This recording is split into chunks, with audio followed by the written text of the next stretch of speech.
you hear me, Coach? Got you good, bud. Recording in progress. Awesome. All right, ready when you are. All right.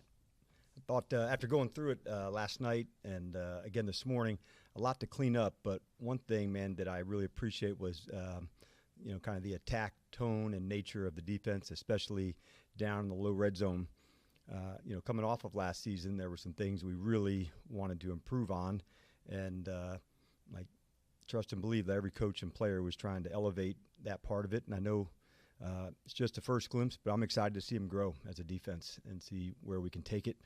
I talked to you about identity and how we play is the most important thing. That's even over the what we play, meaning a call. So that becomes identity. But you got to really do it over and over again. So I was pleased to see that. And glad to get it rocking with you guys, whether you want to hit on the game or Green Bay, ready to get rolling. All right, Kyle. Hey, Dan, thanks a lot for doing this early. With Debo, I asked you about him last night, but I'm curious after watching the film, the impact that you saw him make, just even on plays where he wasn't involved and how the defense had to pay attention to him. Was it more or about what you expected? And there. Yeah, it was about what I expected because it was touches on kickoff return and runs and, passes. And so we missed the connection also on, I think, one of the deep over routes. So that's one of the things that he's just awesome at. So making sure we nail those two, John, where it goes. But I think he was, probably somewhere near around 10 touches, somewhere into that space. So I thought that's a good start to things for sure. And then on Ja'Cory Krosky-Merritt, what stood out most about him? Just, I think, the readiness to go and play. He's really put the time in to go. And so I thought he's got a lot of, reps, with the guys going through it. So I thought just readiness, like everybody's a little nervous for that first game that you get to go play. And so for him, you could feel he was really prepared, really ready, and it wasn't too big. That was really cool to see. Nikki?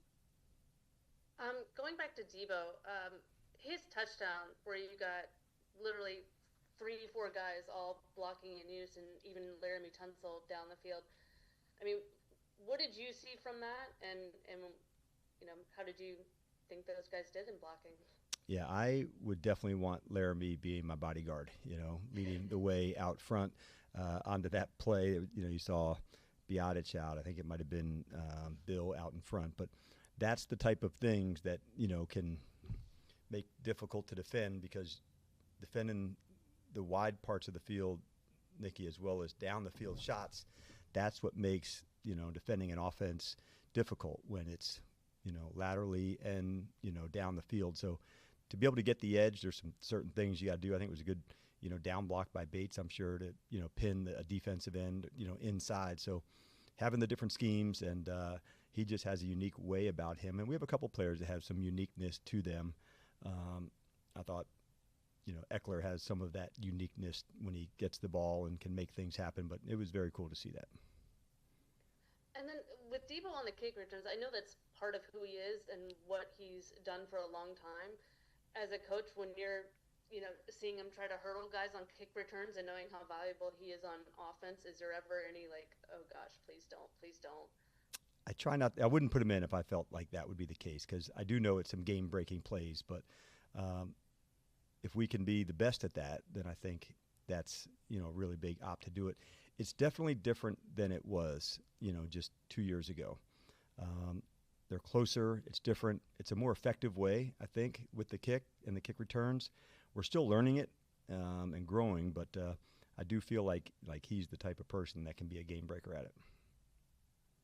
Tom?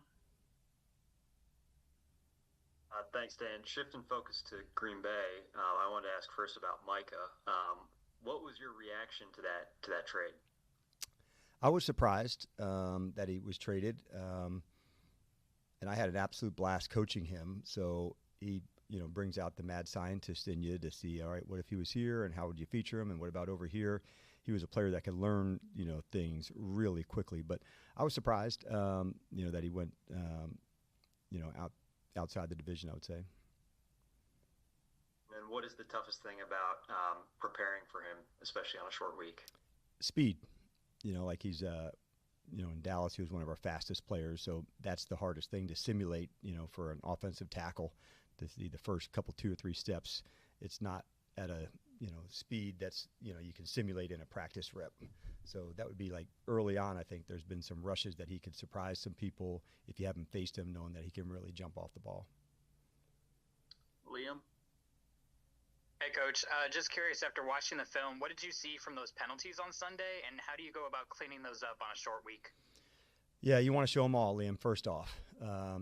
The ones that are physical and look at it, like, for instance, like a roughing, can we, lower our hands so that wouldn't happen? Those ones you just coach your way through. The ones that are the pre-snap ones, we had an aligned offsides on offense. We had a false start. I do like when I see people come back, and show resilience. For instance, Austin had an offsides and came back to make an epic conversion. Zach had an offsides, came back to make a good touchdown catch. So I don't like them, Liam, and I show them to try to coach us out of them, especially the pre-snap ones. But I do like seeing resilience for people, even if it's a drop pass. I thought Jalen Lane kind of showed that as well. There was a drop, and he came back to make a conversion later.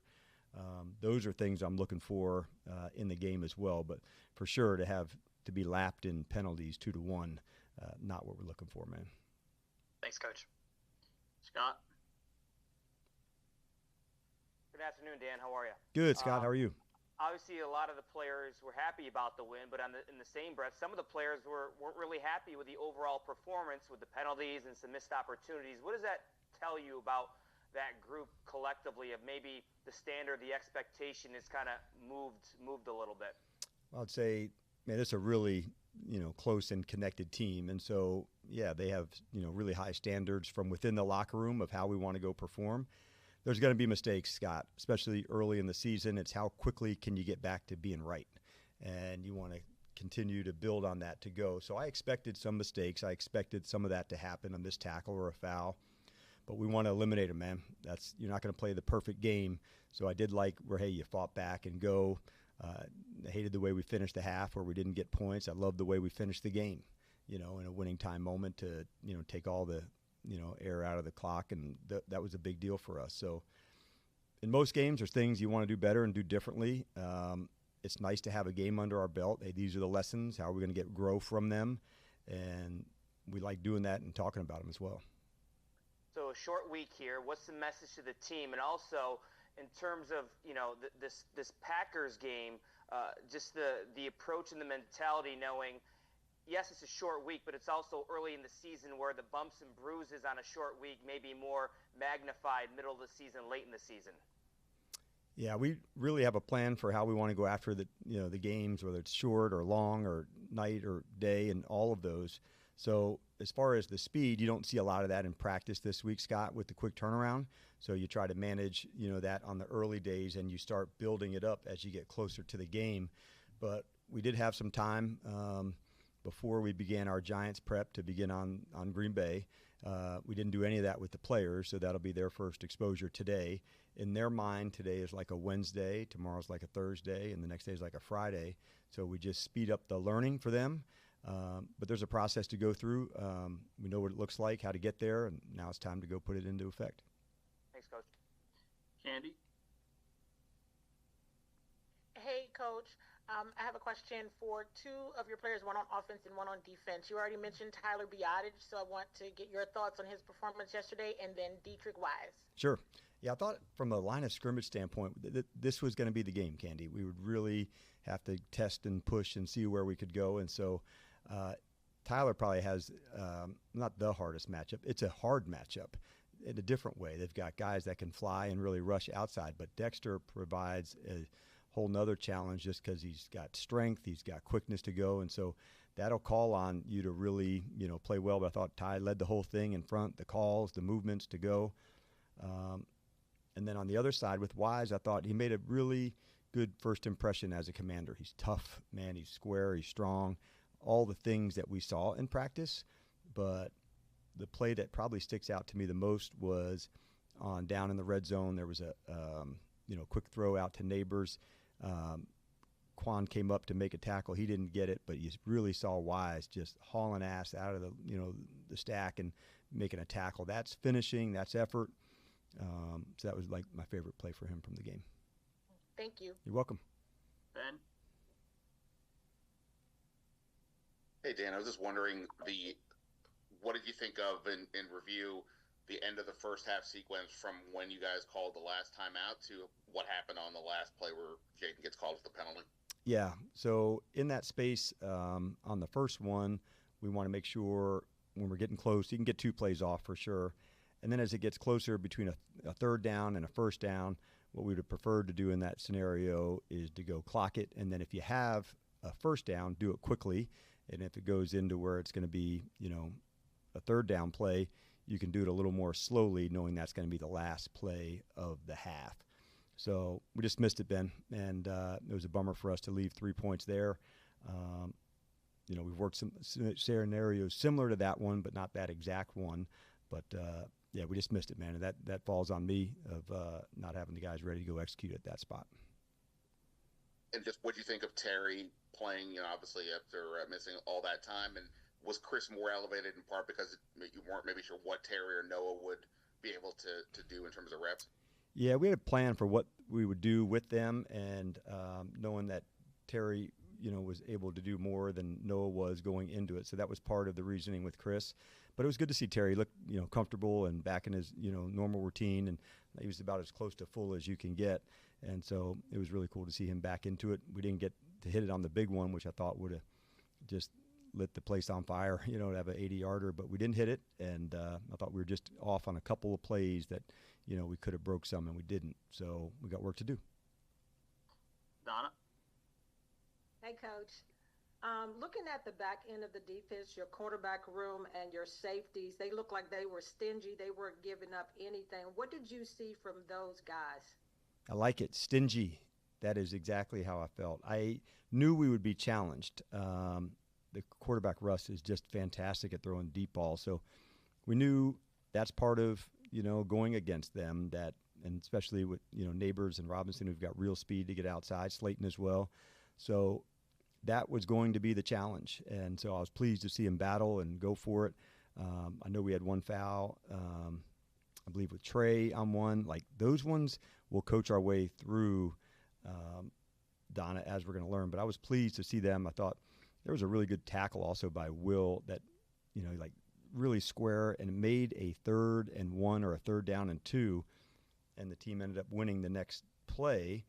So that tackle that was, just there wasn't any yards after the contact. I thought just a really good tackling demonstration. So, in our first time all together, I thought the tackling was on point. I thought the DBs and the corners specifically really took to the challenge of what was going to happen on the outside. And looking at the whole game and preparing for Green Bay, what would you say was the things that you say, man, we really got this right in moving on to Green Bay? Yeah, I would say down in the low red zone, I thought that we got that right defensively. And I liked our physicality, knowing that we really wanted Donna to attack our line of scrimmage. We've put a lot of work into that spot on both sides. So I thought in the run game on both sides, in our first time at it, we hit a lot of the marks that we wanted to. And I think we'll continue to grow in that area. Each opponent's a little bit different, but I was pleased to see on both sides, on the line of scrimmage in the run game, how we would go about it. Thanks. Mitch? Coach, after watching the film a little bit, what was your impression of Josh Connerly out there? And as you get ready for a guy like Micah, how can you take what you learned in week 1 to week 2?